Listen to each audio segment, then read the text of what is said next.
Assalamualaikum warahmatullahi wabarakatuh. Perkenalkan, nama saya Anggi Nurul Fadilah, NPM 21210100004.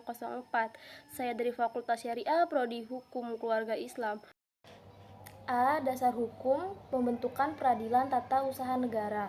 Negara tidak hanya bertugas menjaga ketertiban semata-mata, tetapi negara ikut campur tangan mengusahakan dan menyelenggarakan warga negaranya untuk mencapai kesejahteraan dan kebahagiaan.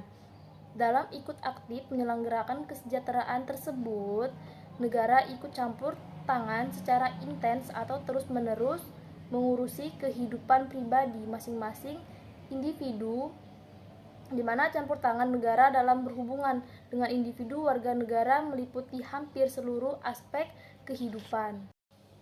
B. Asas peradilan tata usaha negara. Itu ada 1. Asas praduga. Asas ini mengandung makna bahwa setiap tindakan penguasa harus selalu dianggap benar menurut hukum sampai kemudian ada pembatalan oleh yang berwenang. 2.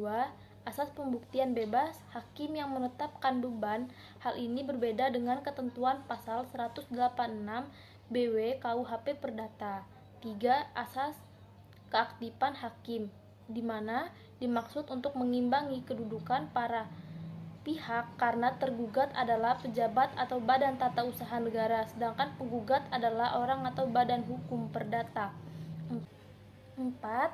Asas putusan pengadilan mempunyai kekuasaan mengikat. Sengketa tata usaha negara adalah sengketa hukum publik. Dengan demikian, putusan pengadilan tun berlaku bagi siapa saja, tidak hanya berlaku bagi pihak yang berperkara saja. C. Sumber-sumber peradilan tata usaha negara. Itu ada 1. Undang-undang Hukum Administrasi Negara Tertulis.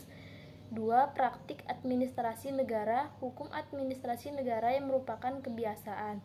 3. Jurisprudensi. 4. Anggapan para ahli hukum administrasi negara. Bab 2. Sengketa tata usaha negara. Sengketa tata usaha negara diatur dalam pasal 1 angka 4 Undang-Undang Nomor 5 Tahun 1986. Sengketa pasal 1 angka 10 Undang-Undang Nomor 51 Tahun 2009, yaitu sebagai sengketa yang timbul dalam bidang tata usaha negara antara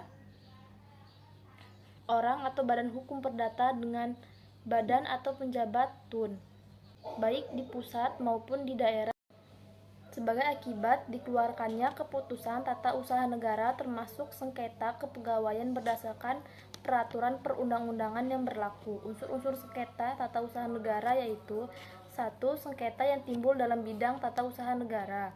2. Antara orang atau badan hukum perdata dengan badan pejabat tata usaha negara.